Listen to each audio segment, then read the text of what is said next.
I'm very pleased you're going to be improving our system. It is a great pleasure to work on such a large mobile computer. You have 48 hours, because in 48 plus 6, we have an appointment on Peleus 5 we must keep. I thought we'd have more time. I'm sorry, this mission can't be delayed.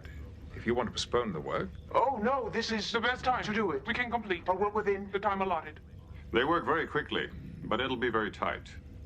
Commander Riker and I will stay on board, be available should you need us. Thank you, Captain. I don't think we'll need you until we're ready for inspection. Increase to full power! Gives me the creeps. I feel like something's watching us.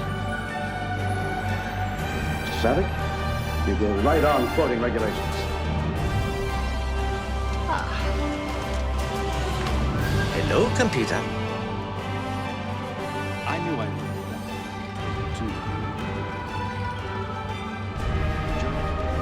You betrayed your uniform! Target their cargo hold. Time to take out the garbage. Smooth as an android's bottom, eh, Data? I beg your pardon, sir. Aspires to be better than I am. Come on, it's gonna be fine. 5 years in space. God help me. This is the best day of my life! A phaser? You didn't use it? Swords are fun. Program complete. Enter when ready.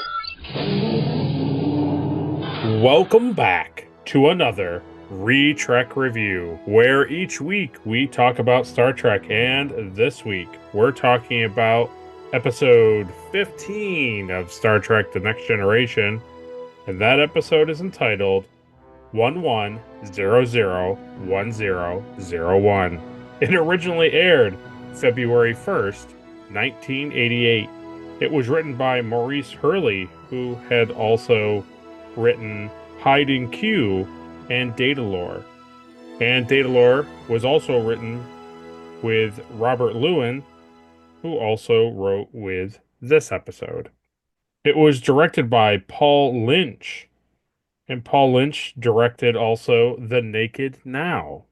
The synopsis for 11001001 is: while a group of technologically advanced aliens board the Enterprise to update the ship's computer systems, Riker discovers just how a real holodeck character can be.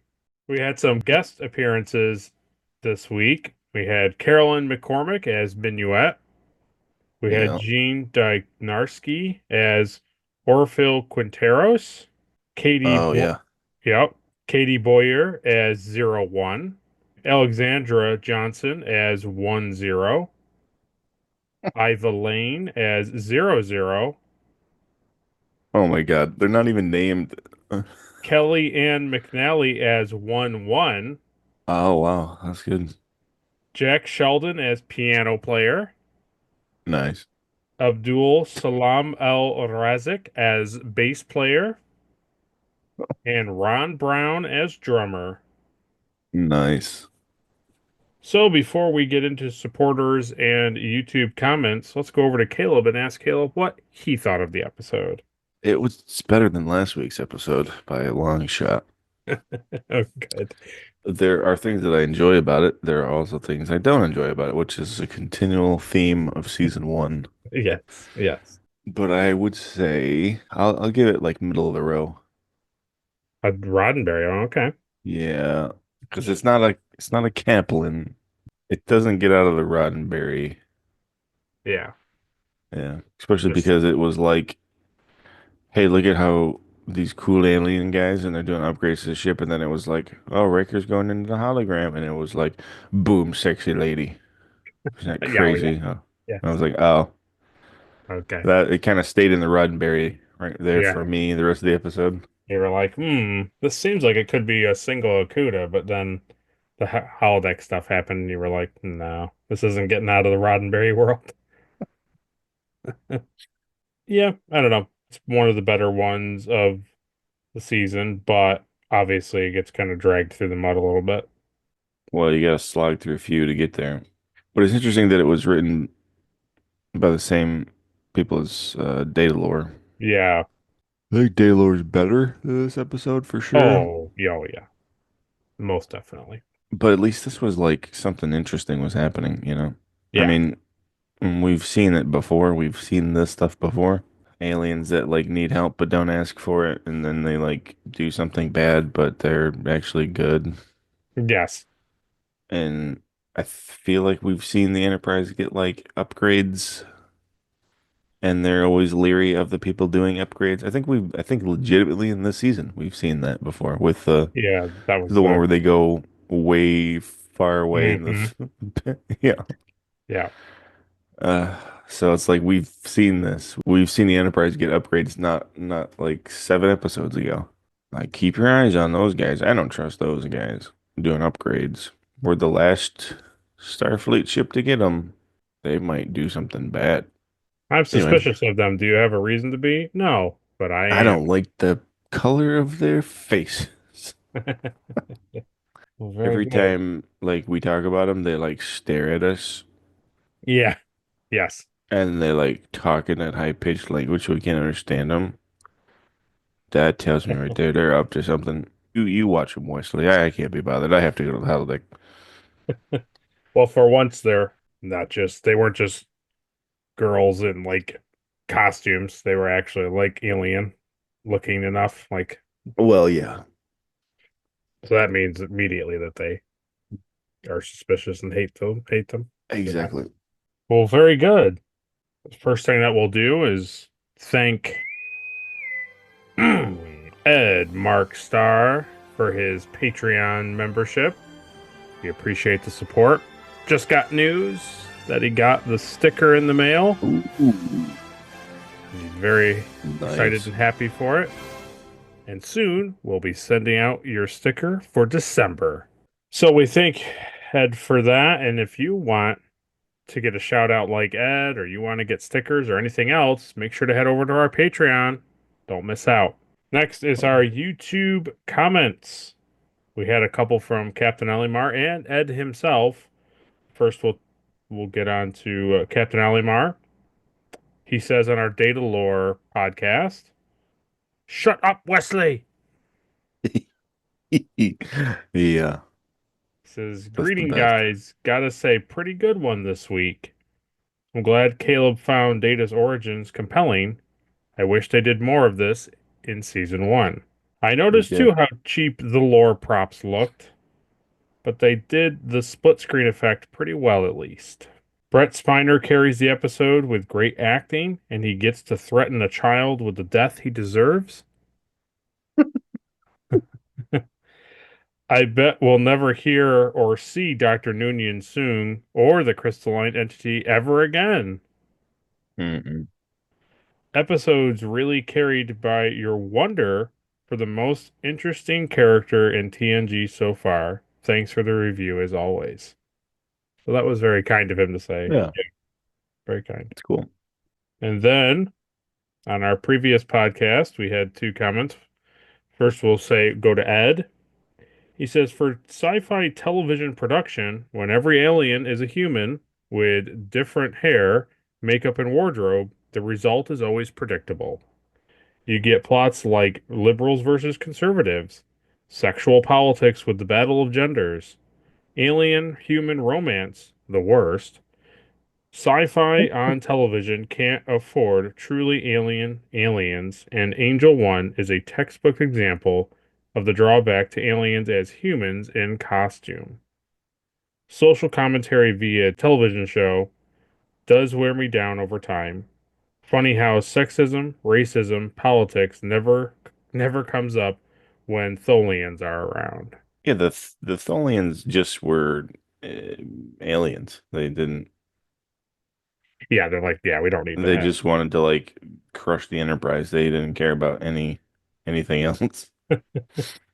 Yeah, and that's the sad thing is like they could be doing all of what we've seen so far with actual aliens and not just humans in like jumpers Mhm. and Yeah, because it's like, what do you want from us as an audience? Do you want us to like relate to the aliens? Like, I don't understand. right, Like, you right. want us to feel bad for them? Because I don't. I don't care even if they look human. Like, I don't care about the Yeah. alien.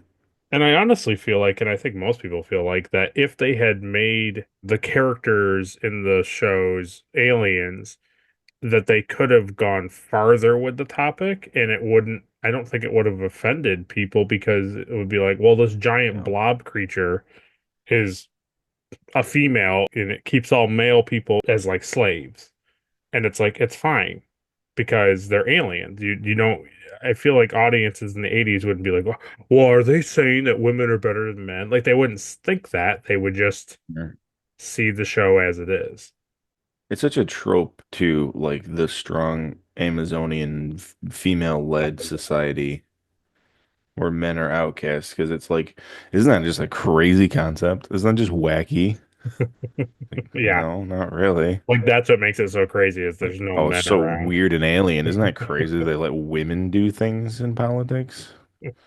Talk about a real weird alien society. Yeah, I think we're the aliens. But that's just like it's just so stupid. Like you said, like yeah, that's my issue with that episode and the other one. I always forget what it is. The Oh, battle arena, yeah, Code of code Honor. of honor Yeah. is like if you made them like Gorn, Oh, yeah, I know, I have right. no issues. I have no issues. I wouldn't even think of it as a racist episode. Right. Exactly. But it's like immediately, it's like you bring this stuff into space and make it like the same issues we have on Earth. It doesn't make sense. No.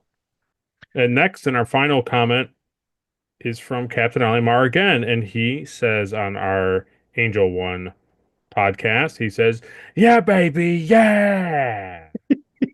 Yeah. He says, "We're back, baby, back to bad track. Hooray!" Yeah. Oh, what not to like? Riker's Austin Powers chest hair, a stink Oh God. disease, and worst of all, a planet of women. Uh-huh. I I thought find that the was funny. idea that Gene was so obsessed with sex as ridiculous as Caleb did, because man, that man enjoyed a short skirt, apparently. I liked Will's idea that a woman should have fought for the rights of men, maybe give Tasha something to do. She's in a position traditionally held by men. In any Yeah, give case, Tasha anything to do. it's cringe. Thanks for the review as always, guys. It was pretty funny that he that he wrote when saw it in the comments, and it was like, "Yeah, baby, yeah," like in my notification, and I was like, "Oh no." It's pretty good. Yeah, baby. That's what I'm talking about. I didn't pick up on that until like he commented that, and I was like, oh my God, yeah, his like open shirt, chest hair is so Yeah. Austin Powers. So So thanks everybody for your comments. We appreciate it. It's nice to have fans of the show. But now, let's get into the review.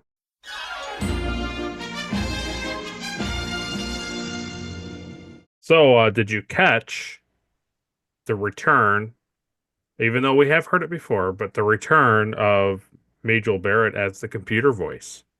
yes, I did. Working. Yeah, I recognized her being the computer again. That was cool. Yeah, I thought it was cool too. It's one You of use the. that clip in your sound bites too. I do. I do use Yeah. this. And that one ready. Yeah, pretty funny. Did you find the Binars interesting enough when you compared it to the other aliens that have been previously introduced in the season? Yeah, I mean, right off the bat, I was like, oh, those guys are cool.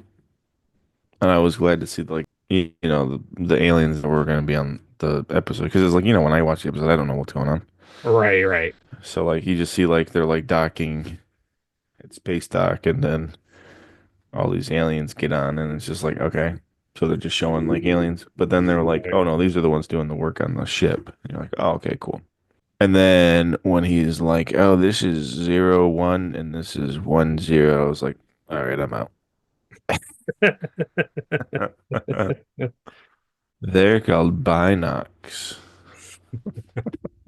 Well, the funny thing is that is the name of the episode is like, well, why is it this thing? And a lot of people have put together like what they think it is using binary code and doing all these Yeah. different formulas. But at the end of the day, it's all four of the characters because Oh yeah. each character is 1-0. One is 1-0, the other is 0-1, the other is 0-0, and the other one is 1-1. Yeah, that makes sense. Yeah. Yeah. So it's Yeah, the because four it's of way them. too short to spell anything out in binary. Yeah. The thing I read online was that it says if you use Unicode and you put those things together, it's the copyright symbol. But I can't imagine that that's what they I were doing doubt it. in the late 80s. No, I doubt it. And the funny thing was that That's funny. I didn't mention was the guy who came in, the Quinteros guy that mentions that he was the one to help put the Enterprise together and he was like working with the Binars. You mean Mirror Picard? Yes. Yeah. That guy was in the original series in a couple episodes too. Mm. Not the same character, obviously, just yeah. That actor. Yeah, the actor. Yeah, the way that scene, I don't know if I was just like overly tired last night, but the way that they filmed that scene where it was like, okay, we docked, let's get off the ship, and the next thing they show is like the door opening and them walking through the door. Yeah. And I was like, did they like age on the way out of the thing? Because it's like, it shows the guy, the main guy coming out, Yeah. and it's like so clear, it's like Picard with a goatee, Yeah. like at a glance, and I was just like, what? And I was like, oh, okay. Wow. All right. Yeah, no. It's a different That's weird. person. But like they're very similar. They are very similar. They're very similar. They have the same hair. But he has a goatee, but he's a little taller. But I was Right. just like, wow, that's kind of weird. It So is at funny. first glance, I was like, what? What the frick happened? Where is this episode going? Yeah. I did think that the line that Worf had about the score was pretty funny.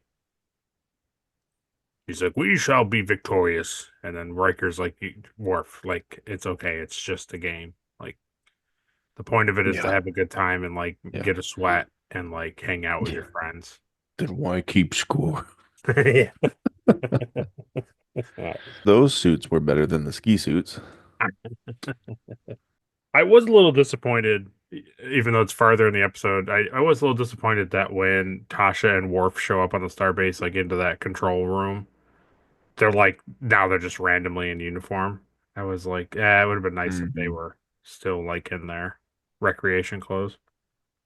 Well, at first, so I kind of missed the fact that they were going like into the actual like gym to play. I thought they were going to the holodeck, and I was like, what kind of an idiot would go into the holodeck when they're working on the ship's computers? Oh. Yeah. And then they proceeded to spend the majority of the episode in the holodeck while they were working on the ship's computers. Yes. But like, you know what I mean? Like, what a stupid plot that would be, where it's like, oh no, they're trapped in the holodeck because something malfunctioned while we were working on the computers. I was like, you should have had a ship-wide notification that like the holodecks are closed until the computers are back up and running. Why would you maybe go in there? The best thing to do would be like because the Binars were on Starbase 2, like perhaps have Starbase 2's holodecks, have him go into that. Yeah. And then Yeah, like right. somehow Picard gets stuck on the ship or something. I don't know, something, right? Like work it out. But yeah. I just like how Riker was like, oh, I don't really do too much like leisure time. I'll find something to do. And then he just walked around and like bothered everybody else to see what they were doing. And they were all like doing stuff. And he's like, well, I don't know. Guess I'll go on the holodeck. Yeah. And my favorite is Like, oh yeah. Real busy. Yeah. Like many things in Next Gen, when it would make sense for a character to be present, they just don't have that actor in the episode. Oh, so I it's know. like we had a couple episodes where it was like, oh well, this thing's attacking the ship. It's like, where's Worf? Oh, he's not in the episode. It's like, oh well, because he would present a difficulty for the writers to write around. So perfect example is this episode. Yeah. Riker goes to I every wish we knew how these binars felt. Exactly. Exactly. Like he goes to literally everybody, and it's like, who would probably occupy his time? Like he Hmm. probably wouldn't go on to the holodeck. He would probably go and hang out with Deanna. Like or like you're No, she's saying, visiting her family again. right, but not really, because she hasn't seen him in a long time. Well, the episode opens and it's just Picard and Riker in the chair. One chair is visibly empty, and you're just like, oh, it's gonna be one of those episodes. It's pretty lame to write all these like main characters and then just pick and choose when you want them to not be in an episode. Yeah, I get like scheduling issues and stuff, but it's not at this like you said, point. it's usually for convenience. It's usually for Yes. convenience for writing because they just can't write. You give all these like I've said since the beginning, you give all these characters like superhuman abilities, and then you want something bad to happen on the Enterprise, but it's like physically that would never happen because you have a team of Avengers on the ship. Like that stuff would never happen. Right, So it's like, well, we don't know how to do that. I don't know. Give Deanna like food poisoning or something. right. Yes. They didn't even address it either. Usually No. Picard's like, Nope. oh yeah, but my feeling officer, she's out of commission for the week. It's like, nah, My nobody will even feeling. notice. My emotional support officer, she's visiting her family. Interesting thing is I've talked to her family and they say they haven't seen or heard from her in years. I kind of found Riker's line to Geordi and Data before he left was kind of a jerk thing. He was so like smug about his comment to them. Yeah, he kind of was. He was like, he's like, well, that'll like something about that. I look forward to reading about it. Or he says something, and then they're like, what do you mean? And he's like, a blind man telling an android how to paint. He's like, that's gonna make it into somebody's book. And I was just like, because Jordy doesn't like, oh, he just stares at him and then like slowly turns around. Keep notes. This project may turn out to be of interest to scholars in the future. Really? Well, of course, think about it. A blind man teaching an android how to paint. That's got to be worth a couple of pages in somebody's book.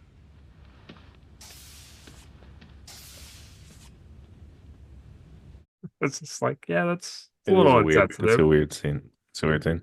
When we get down to the holodeck after him talking to everybody, I don't know. I guess it doesn't really matter, but I kept thinking like they've already established that these things don't really have like a traditional gender. Yeah. And like also from what we read, like they are female actors in makeup. But he keeps Yeah, saying in you the yeah. holodeck scene, he's like, nice work, gentlemen. Excellent work, Oh, gentlemen. dude, And I was so stupid. Yeah, I and I know. was like, wait, you've already set up that If you they don't have gender. if these are your upgrades, nice work, gentlemen. Nice work. I was like, not Like, only does it make it like worse because it's making it more I don't know, just like of course a man would be making a woman look you good. just assume, yeah, I know. So just mention them by name. I just Right, like, wow, right, these Binar upgrades are out of this world. right. Or just say like nice work, friends. Just something. Just something else. But in general, as it goes on, it's not as cringy, I found. Like the whole minuet stuff was less cringy as it went on. Yeah, yeah. But that initial thing where it's showing the blonde and then like the redhead and then minuet, Yeah, blondes don't belong in a jazz bar. I was It's like, like, well, first of oh, all, they play around with time periods so loose in the show yes. where it's like they don't understand anything, you know? Yeah. Like the detective episode, they don't know, they don't get anything. They don't get how anything works in Yeah. the 40s. And Yeah. now he's an expert on 50s jazz, but Yes. just what like a jazz bar would look like and who would be in there. Now he doesn't know anything about the cars outside No. or like what the city blocks are, No. but he's an expert on jazz bars. Then Picard comes in, he's like, "Oh, I would have picked the same thing. I love this time period. Can you believe they have flying cars outside this building?" Like, like okay, I don't get their obsession with like the 50s, Yeah, I don't. but not knowing anything about the 50s. It's like a running thing. But yeah, to be like, "Oh yeah, blondes don't belong in a jazz bar." and then it's like a redhead, and it's like, okay.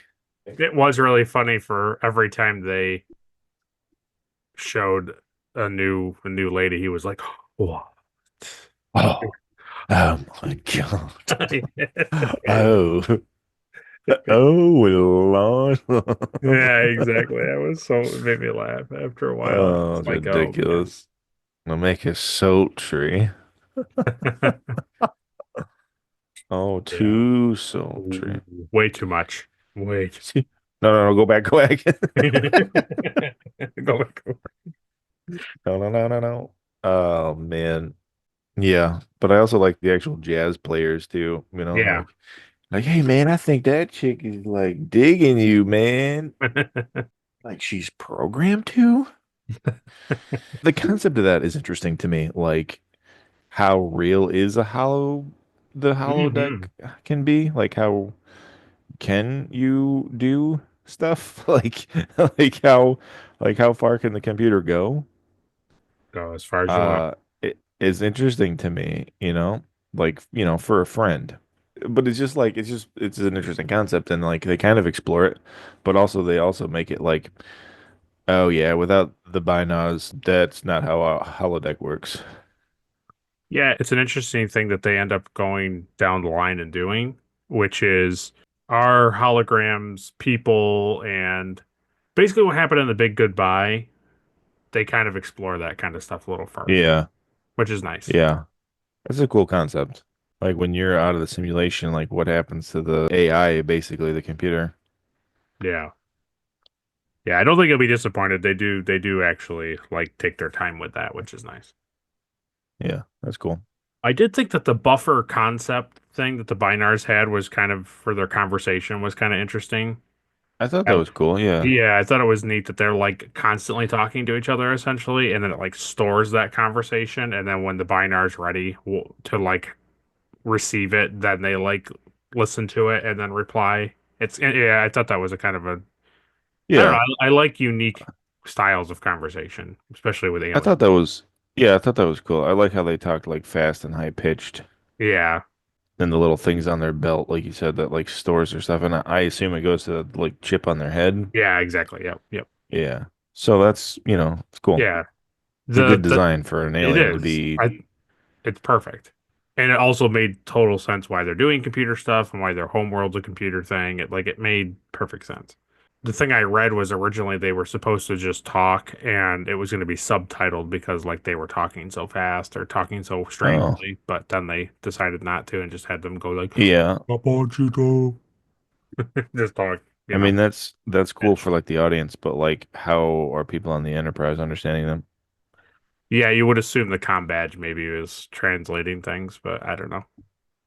Well, they haven't even told us about any of that stuff. It's true. That's true. That's I true. haven't heard anything about comm badges, translating. I haven't heard about translators, universal translators. I haven't. This is the first episode I've seen a phaser. I mean, it's like it's a lot. It's a lot to That's take in. true. I don't know how their technology works, other than they can go up into the screen in the hallway and say, "Computer, where is the captain?" And it's, "Oh, the captain? He's already off the ship. Definitely don't look for him. I Oh, wouldn't worry about it." that's strange. Computer working. So I know what the most disappointing thing was for this episode for you. Yeah. It was that apparently now France is a thing. And he can speak full French. Full That's French. it's gone, but he can speak it fluently. And then he was like, "Oh, have you been to Paris?" And she's like, Doesn't "Yes." know anything about city blocks and No. how taxi cabs work, but he knows French Yep. fluently, a dead language essentially. It's Yep. essentially for him, it's like being able to speak fluent Egyptian. So Yes. that's cool. Yeah, Yeah, it made me laugh. that's real. It's real great. Well, this is our halfway point, so go down to the comment section and write more sultry.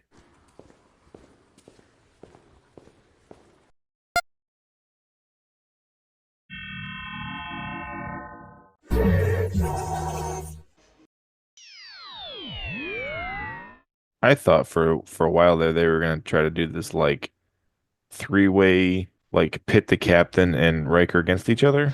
Oh, okay. Have them like be jealous and like fighting over this hologram Yeah, woman. yeah, yeah. That's kind of what I thought was going to happen. But I was happy to see that it didn't, No, they're better than that. because that would have been really, really lame. Yeah, so kind of like speaking to that, did you find that the holodeck trap was kind of decent or not really? I thought it made sense. Yeah. I don't know how the Binars know that Riker's like a womanizer, but that was lucky. Yeah, they interacted with him for all of 30 seconds. They were like, Yeah. got it. No, This I guy know. seems like a real pig. What if he went into the hologram and he was like, "Oh, I'd like to do like a nature walk." Like, frick. Oh, but the trees are so Can sexy. we program like a sexy bear or Maybe something? the terrible thing is that they were able to, when they accessed the computer, they just went through all of his personal logs and they were like, yeah, this guy's Like filthy. they're like throwing up, reading all his Yeah. reading all his computer files, are like throwing up. Yeah. Oh, God. Oh, jeez. Oh my God. Did you guys get to what he did on Kaplan 5 yet? Oh my God. This guy, he needs to be stopped. To keep the peace for the Federation, he had to That's why he had to wear feathers in that one episode that he said. I did like the scene where Picard and Riker plan how to get to the bridge. That was pretty good. Yeah. Yeah. Yeah, that was pretty good. They're like, "Yeah, we'll beam onto the bridge," and like, "No, you can't beam on the bridge. By the time you beam in, they'll shoot you to death." Like, okay, well, let's both beam onto the bridge then, and they'll One of shoot us both of us to certainly. death. Yeah, yeah. Good call. Also, like, couldn't they have just asked the computer, like, where are the life forms located on the bridge? Where Yeah. Yes. are there weapons on the bridge? Yes. Nah. Now you can't ask the computer too many questions. Oh, look, Captain, they're all over here on a pile. It Oh, I almost didn't see them. was almost like I wasn't prepared for beaming onto the bridge. Well, we got some fun things, so now it's time for trivia. Oh, not again.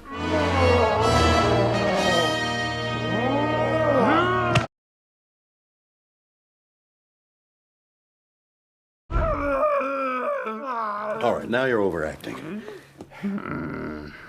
So this episode was originally intended to be filmed and aired before The Big Goodbye, with the latter holodeck malfunction explained as having been caused by the Binars' modification. Kind of makes sense, but they Yeah. just obviously it didn't happen. They do make reference, the Binars do make reference to a probe which had caused the problems in the holodeck that Picard mentions in the captain's log, which is referring to the Jadaran probe that disrupted the holodeck in The Big Goodbye. So they do at least refer back to it. Interesting. Yeah. So the Binars were designed by illustrator Andrew Probert, even though Michael Westmore was the series' regular makeup supervisor, and his son Michael Westmore Jr. created the mechanisms on the sides of the Binars' heads. Cool. Minuet was originally the name for the female android Starfleet officer in the original story for data lore. Commander Quinteros remarks that the USS Enterprise D was expected at Starbase 74 a week earlier, a delay which Riker claims is due to an unexpected stop at Omicron Pascal. At the end of Data Lore, which aired 2 weeks before this episode, Picard informs Riker that the ship is due for a computer refit, which is what happens in this episode. However, the Enterprise would carry out an unexpected mission to Angel 1 and an outpost near the Romulan neutral zone in Angel 1, which aired a week later, in between these episodes. It is possible that the outpost was Omicron Pascal and would account for the 1 week delay. Yeah. Well, that's kind of cool. Kind of neat. Yeah, it's just nice that they call back to things, which is the last part of trivia here, which I liked and I didn't catch on to it too much.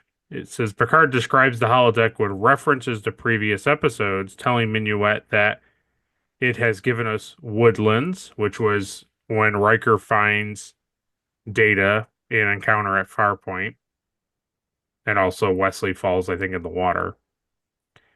Ski slopes, he says, which was the Angel One thing with the kids. Figures that fight, which was Code of Honor and the terrible thing that you didn't like with Tasha flipping the guy in the holodeck. And fictional characters with whom we can interact, which was the Big Goodbye. Yeah. So kind of neat. In case you as the audience don't understand what the holodeck is. Also that. It was nice for Picard to like really dig into what it does. we get it. It's a simulation. Yeah. For me, I just like the fact that they actually call back to previous episodes. Yeah. Which is not very Star Trek.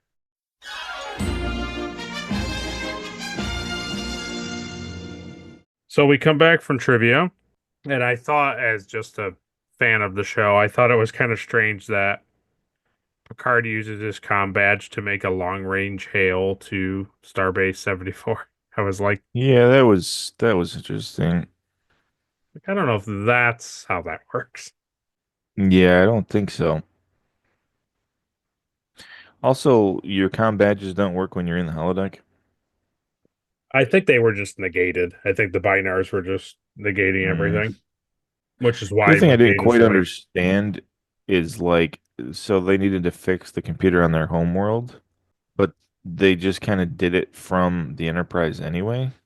Like they didn't really like they never showed like, okay, we're in range of their planet. It was just like, well, we need to send this data to the planet. Right. But it was like, so why couldn't they do that from like where they were? I think, yeah, I don't know. I get like they probably weren't in range enough, but it was just like they still were out in space pretty far, I thought. Yeah. Like I was assuming they had to go to their planet and like do it from there. Yeah, like or physically like go down and like input the information or something. Yeah. Nope. Already spent the money on the command room of Starbase 74. Can't have another set. It's true. I thought Picard at the con was kind of neat at the end there when he's that was cool. Stretching his hands and it's been a long time since I've been in con. Yeah, I thought that was cool. This episode too, we forgot to mention, it's my favorite running thing in Star Trek is that the people who do navigation and fly the ship are not commended for when they dock, but Riker is commended for when they dock because he says, little to the left, little to the right. This was like that scene in the beginning where it's like they docked with space dock and he's like, oh, good job, number one. Excellent work, as always. And it was like, all right, everybody. I was like, he's not flying the ship. He's not the one doing it. No, you don't understand, Caleb. In Star Trek, they don't do anything unless the other person tells you. I've seen it. They would just say, "Commander, we're about to collide with the Starbase." What do I do? What do I do? What are your orders, sir? What are your orders? Yeah, because they're good military officers. They don't do anything without. They don't think for themselves. That's nice. Except for Yara, she always jumps in and punches people and. Yep. Well, she's a woman though. She's impulsive. Exactly. Disgusting. I think you're finally coming around to Star Trek. It seems. You know what? I think I get it. I think I'm getting it. Were all the minuet scenes enough to make us believe that Riker had deeper feelings for her? Yeah, Riker falls in love like super fast. He does. And he fell in love last week. Yeah. I don't know. I kind of was like a little disappointed with how I don't know, like how head over heels he He's falls, and then he goes right to Picard on the bridge. She's gone. yeah, yeah, and I was like, I don't know. She's gone. Like, well, Riker, I don't think you would have been able to do it anyway. So Yeah, and I think the thing that's like is rough is like when you think about it, he literally goes in, he talks to her for a little bit, she comes on to him pretty good, then they dance Mhm. briefly, very briefly, and then he goes And up, he he plays. immediately says, "How far can this relationship go?" Right. He plays like the trombone for her, and then he's like, I don't know, you're a hologram. I don't really know, like you said, how far this could go. Picard comes in and interrupts them, and then it's the three of them talking to her for the longest time, Hmm. apparently, right? Because during that time, it's, data Yeah, full data, ship evacuation right, and and which takes a hot minute, and then they leave. They figure out that she's a trap. They leave, and then he returns, and she's gone, and he's like, his heart's broken. And I'm like, nothing of great significance happened. Like, no. sure, it's nice to talk to a hologram that clearly was like programmed to interact with you specifically and like say things that you enjoy hearing a person say. But Yeah. I don't know. It was But like, isn't that a good reason, like in the opposite camp too, is that like I really wouldn't like fall for this because I know it's just a computer telling me what I want to like hear. right, exactly. Yes. I hate to like super complain about it because it's like, it would be interesting to have it be like I don't have an alternative to offer, like as a writer. If this was the Yeah. thing to make the trap, like I don't know how to make it more believable that he falls in love with her and he's heartbroken. I guess just leave him in the holodeck longer or something. Like instead of having him walk around the ship and like talk to everybody, just have him immediately go to the holodeck. Yeah. And like he gets Well, I trapped in mean, there for much longer. making her like very like interactive and like grabbing his attention is good up until a point. Yes. Once he realizes that she is like keeping him there Right. on purpose, then it's like, okay, well, I don't know. Then he goes back. Yeah. Like, well, you lost me now. The interesting thing is too is I was thinking about it. They say the Binars say that like they purposely were keeping Riker trapped so that he could dispense the information to the home world Hmm. because for But whatever shouldn't they have reason, captured like Wesley? right. But like they for whatever reason like they pass out because they're tired or something, I don't know, but it was like, well, yeah, we trapped Riker in the holodeck so that he would do this for us. But then what ends up actually happening in the episode is you need two people to transmit the data. And then they say that Picard was like a happy accident. Like it wasn't they didn't plan for it. So it's like Yeah. who was supposed to be the secondary person? Was it supposed to be Wesley? Was it supposed to be Data? Like I don't know. It was weird. Well, that's generally the review. But before we conclude, let's do the thing that everyone's been waiting for. Caleb?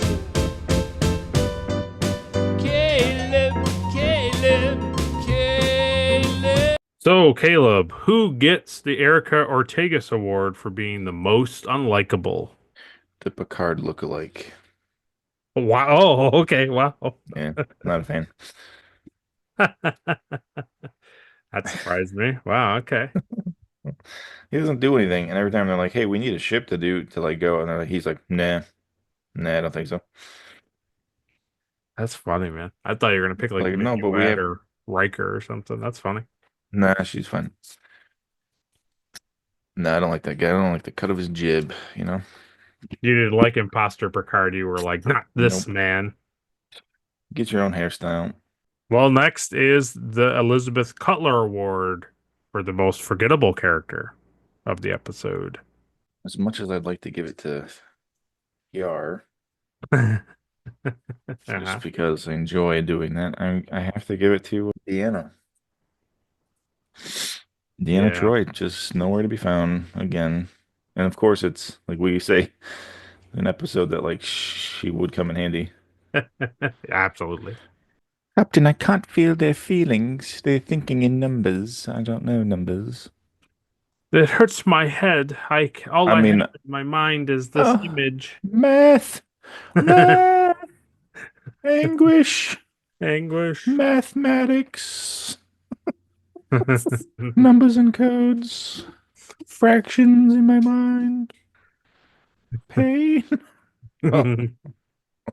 Oh, Next is the Mugatu Award for the best alien of the episode. that's got to be the binars. Very good. Nice. The only thing that makes sense, you know? Not too many extra aliens on this episode. Nope. I like that they have these like little furry like neck pieces that go down behind their ears. They have like reverse sideburns going down their necks. Yeah, it's real nice. Yeah, real nice. Yeah. You wish they were blonde haired. I understand. More sultry. Yeah, more sexy. Next is the Trip Tucker Award for the MVP of the episode. Probably Picard. Yeah, that's what I was thinking too. Because he does the Starfleet captain thing where he ends up helping these people out, even though they commandeered the ship and Right, broke Federation law. He's still kind of a good guy, you know? right. I mean, he tries to leave way earlier than Riker would ever try to leave. And then when they finally do get out, he asks, No, I have to go. I have to go. Like, no, Captain, please. please. Please have some more wine. He's like, no. This Um, wine doesn't even do anything. It's nothing. Also, he asks all the computer all the questions. And then when they're leaving, Riker's like, why aren't we going to the bridge? He's like, we're going to engineering to do self-destruct. Oh, yeah. I forgot about that. That was. And Picard's like, That's a good. listen, it's just you. If it's just you and I on the ship and some sort of enemy has the ship, like, it's fine. We'll figure it out, but they're not going to get the ship, basically. Yeah, we can only deactivate that in the bridge. Right. So if they don't get there in like, 5 minutes, oh well. So now we have to go take the bridge. Yeah. I agree. Good Yeah. good choice. Next is the Spock Award for the best line of the episode. I like that Data felt bad. He felt like it was his fault because he was painting that the ship got commandeered. Yeah, he says something like, And he said no, and then he was like, no, I don't require like rest and distractions. Right. I was like, oh, that's pretty good. Yeah. I like that. Yeah. That is a good He felt sequence. responsible. Yeah. Yeah, I like it too. Data is cool. Next is the Shran Award for the best action sequence. When Riker and Picard had to put in the code, they were like, oh no, the code didn't work. And he's like, oh, yeah, but the binar's working too, so perhaps we should both put in the code. Yeah. Yeah, that's good. I also like how that screen comes up and it's like all this just like nonsense. nothing. Yeah. He's like, oh, look at the computers are firing and engineering. The computers they're rerouting to main power. Look at all the excessive power we have over here in engineering. What are you talking about? It's not doing anything. It's just half circles flashing.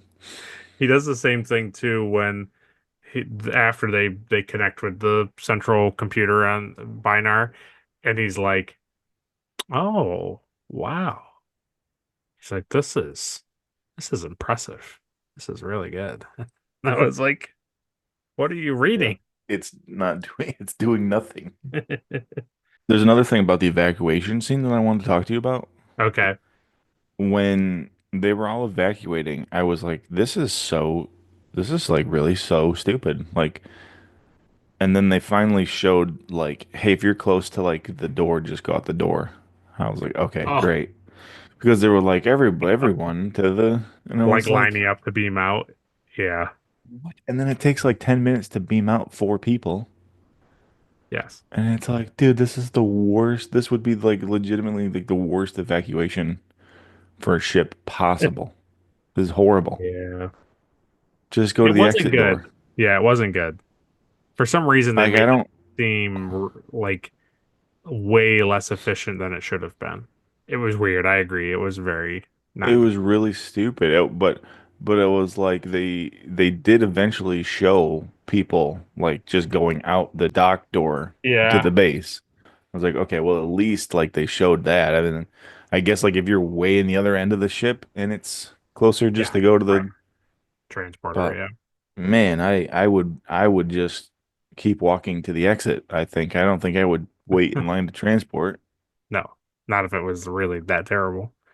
Yeah. The other thing that was really funny, and I don't know if it's a remastered thing or was originally like that, but I did enjoy the fact that once they were evacuating, the people like in the tunnel and the windows and stuff like between the ship and the thing were like actually like running onto the thing, like away from the ship. I did appreciate They it. kept using the same shot over and over. Like they would show like the Enterprise docked and it would be like the same guy like walk by the window.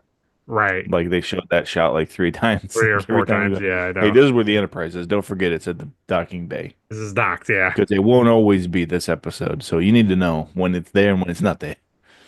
And there's always people coming and going, always.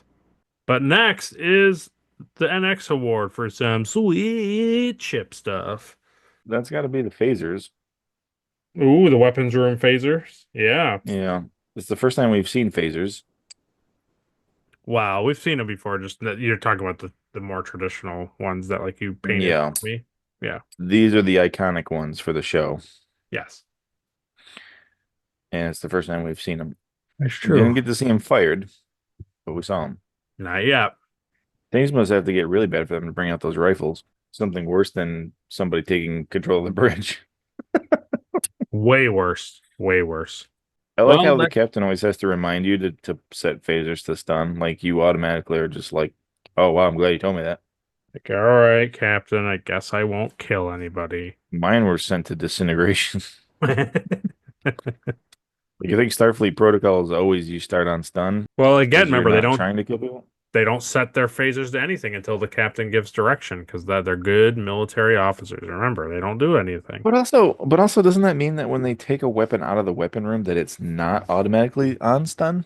That's right. It means They there's have no to setting. phys- That means there's nothing. That means they have to physically. Yep. Set it. So if you're in an emergency situation, right? You're in an emergency situation, and you go to the weapons room and you grab a phaser off the wall. You're like, ah, frick. No. Okay.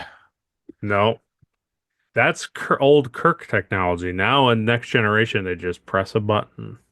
Beep boop. Beep boop. That's it. So you grab a phaser off the wall, it's off Yep. automatically. Yep.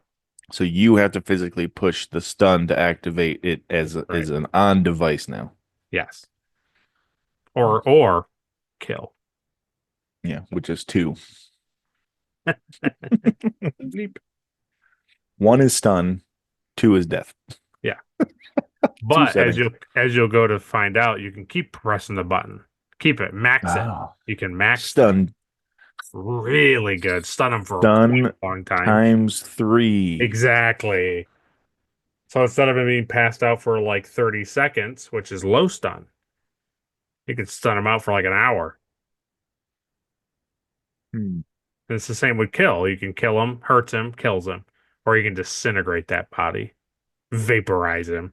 How many stuns to send someone into cardiac arrest, though? That's what I need to know. Probably a couple of 5. them. Yeah. How do you make it look like an accident? You can't. They always know. Star Trek. Next is the Porthos Award for the cheesiest thing of the episode. That was when Riker played the trumpet or the horn or whatever it was. Trombone. Yeah, same difference. You get it? You didn't enjoy him playing Trombone. the trombone? No. Mm-mm. Hmm. No. No, I didn't. I don't care that he played the trombone. It's the part that followed it where Oh, he's like, "Hey, man, I see. I I think that lady thinks you're cool, man." He was like, He's like, "Oh, really? perhaps she enjoys my music." And he's like, "Nah, man, that ain't it." So Got even the it. computer is like, "No, you're not good at the. You shouldn't play the trombone." Don't play the trombone. Lastly, is the Enterprise Award for the best scene of the episode. Picard at comms.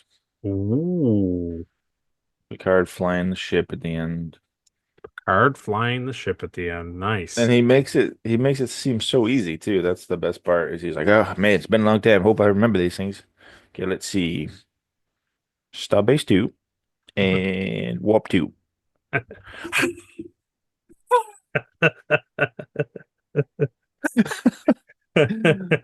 Oh my We're going too fast. Like that's legitimately all he did, right? At the end, he's Oh, just yeah. like, Yeah, he didn't just do totally it. clicked. Like, I want to go here and I want to go this fast, and the ship's like computing. Like, No wow. wonder that Riker didn't direct him how to do it. Well, it's no wonder that a blind person flies the ship. That's all I'm saying. Then you watch Geordi pilot the ship, and he's like, "Doo, doo, doo, beep, beep, boop, boop, boop, beep, beep, beep, beep." Yeah. Who knows what he's doing over there? He's definitely not putting in coordinates, though. He's playing solitaire, is what he's doing, because the ship flies itself. Picard's like, boop, boop. What is it? Is it Avengers? Where Tony's like walking down the helicarrier. And he's like, that guy's playing Galactica. He's like, you didn't think Yeah. we'd know, but we knew. We knew. We see it. You didn't think we'd notice. We saw it. And then I think even after he leaves the room, He the guy does. he turns back and goes back to puts it playing. Yeah. Yeah. Pretty good. Yeah. Well, that was what Caleb thought of the episode. So now it's your turn to go and let us know what you thought of the episode. Did you like it? Did you hate it? Did you want more of it? Or was this episode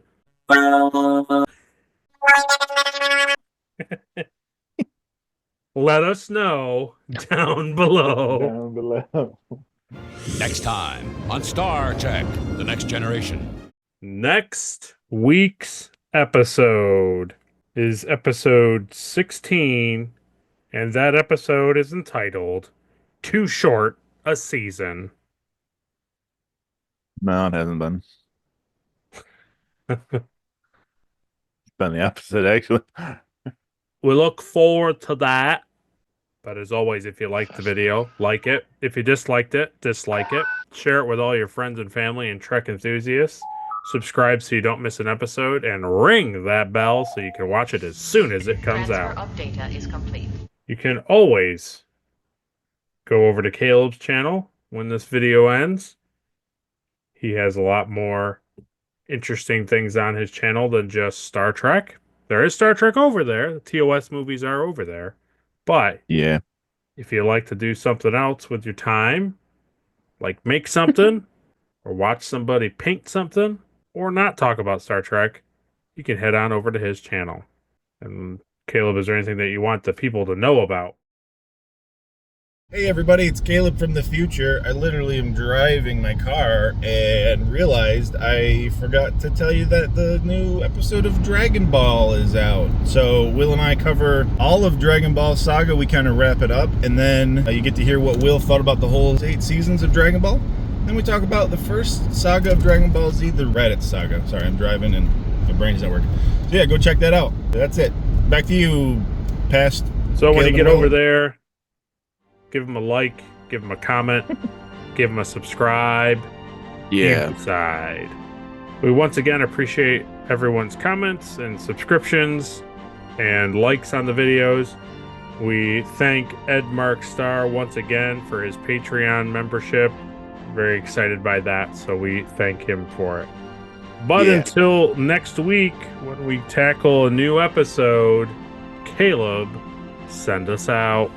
All right, computer.